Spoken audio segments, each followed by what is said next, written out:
जय हिंद दोस्त। बता दूं कि आईटीआई वाले बच्चे के लिए एक बहुत ही बड़ी अपॉर्चुनिटी के साथ ये वैकेंसी निकली हुई, जिसके बारे में आज हम पूरा बेहतर ढंग से बात करने वाले हैं, जो है आईटीआई के बेस पे ही है। इसमें आईटीआई के अलावा और कोई बच्चा इस फॉर्म को नहीं भर सकता है, इसलिए औरों की अपेक्षा ये आपका कंपटीशन कम रहने वाला है।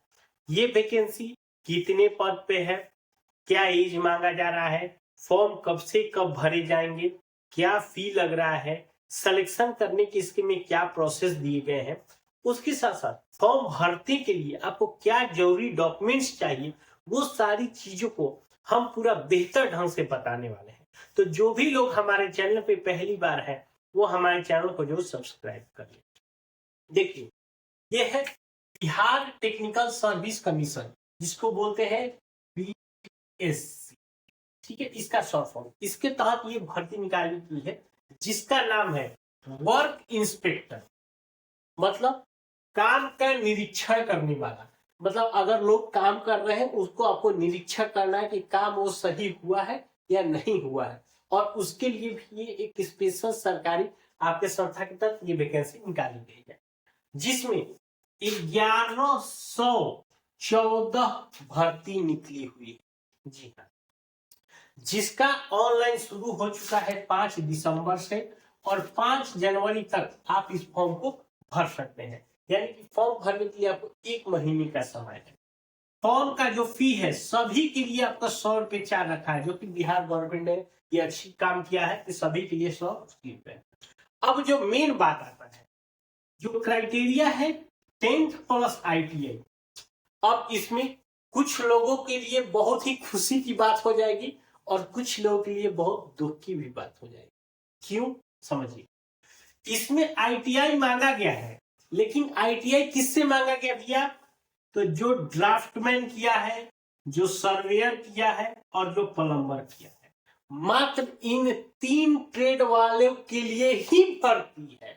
तो अब सोचो कि जो इन 3 ट्रेडों से जिसने आईटीआई किया है उसके लिए तो बल्ले बल्ले कि भैया अब केवल हम ही इस कंपटीशन में जाएंगे। इसके अलावा अगर कोई फिटर, मैकेनिक, इलेक्ट्रीशियन या अदर से जो भी किया होगा, अब वो सोच रहा होगा काश हम भी इसलिए नहीं गए। देखिए, सब जो आईटीआई होता है सबके लिए अच्छी बात है। अगर इन लोगों की बात करते हैं, रेलवे वालों में इन लोगों को नहीं मिलता है, क्योंकि आईटीआई वालों का आप लोगों को वहां पे छूट मिल जाता है। चलिए, तो कुछ लोगों के लिए खुशी की बात हो गई, कुछ लोगों के लिए थोड़ी सी दुख की भी बात हो गई। अब जो ये 3 कैटेगरी वाले हैं, ड्राफ्टमैन, सर्वेयर और प्लम्बर, ये 3 वाले भैया एकदम पूरा जबरदस्त समझिए आपके लिए। एज जो मांगा गया है 18 साल से लेकर 37 साल, ये जनरल के लिए हो जाएगा। ओबीसी है तो आपको 40 साल तक है, और एससी एसटी है तो आपको 42 साल तक, ये आपका एज रखा गया। ठीक है, एज भरपूर दिया गया है, कोई दिक्कत नहीं। इसका जो सिलेक्शन होगा 3 स्टेप में होगा। पहले आपका एग्जाम होगा, उसके बाद आपका डॉक्यूमेंट वेरिफिकेशन होगा, फिर आपका मेडिकल कराएंगे। यही 3 स्टेपों से आपको गुजरना है। अब बात करते हैं एग्जाम में। एग्जाम में आपसे क्वेश्चन क्या पूछा जाएगा? देखिए, आप भले ही मान लीजिए अगर आप ड्राफ्टमैन किए हो तो आपको केवल ड्राफ्टमैन से क्वेश्चन नहीं पूछेगा।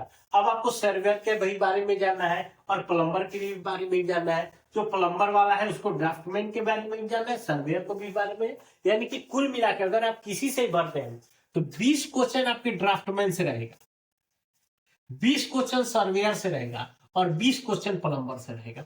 अगर आप तीनों में किसी से भी अपने आईटीआई किया है तो आपको तीनों की नॉलेज होनी चाहिए। यानी आपके एग्जाम में तीनों से 20-20 क्वेश्चन आपसे पूछे जाएंगे। उसके अलावा मैथ आपसे पूछे जाएंगे, जो कि 10वीं लेवल का होगा, 10th के लेवल का आपका मैथ्स पूछा जाएगा।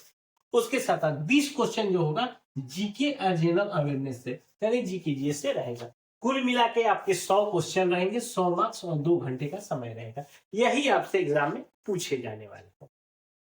सैलरी की बात करें तो देखो, सैलरी आपको बता दूं कि आपको शुरुआती सैलरी की अगर करें तो आपके 25,000 के अप्रोक्स से शुरू होगा। धीरे धीरे जैसे जैसे आप काम करेंगे आपको बढ़ता ही जाएगा। बात करते हैं डॉक्यूमेंट का, जो कि फॉर्म भरते समय लगेगा और आपको डॉक्यूमेंट वेरिफिकेशन में भी लगेगा। पहला चीज आ गया कि 10th का मार्कशीट, दूसरा ITI का मार्कशीट, जिससे भी आपने किया है, ड्राफ्टमैन किया है, सर्वे से किया है, प्लम्बर से किया है, जिसका भी किया है तो उसका आपका मार्क्स। उसके बाद बिहार के निवासी होने के कारण बिहार के निवास प्रमाण पत्र। अब देखिए कास्ट है, अगर कोई SC और ST का होगा तो उसको कास्ट सर्टिफिकेट लग जाएगा। अगर कोई BC और EBC कैटेगरी का होगा तो उसका बिहार सरकार NCA लगेगा, ध्यान रखिएगा। OBC नहीं लगाना है इसमें, बिहार सरकार NCA लगाना है। और जो EWS वाले हैं उनको अपना EWS लगाना है। उसके साथ साथ आपके आधार कार्ड लग जाएगा। यानी कि यही मेन डॉक्यूमेंट्स आपका फॉर्म भरते समय जरूरत है और आगे भी जरूरत होगा। ठीक है, अगर वीडियो अच्छा लगा तो एक लाइक जरूर करिए और अपने दोस्तों के साथ से जरूर शेयर करिए। और जो लोग नए हैं हमारे चैनल को जरूर सब्सक्राइब करिए। मिलते हैं नए वीडियो में, तब तक के लिए।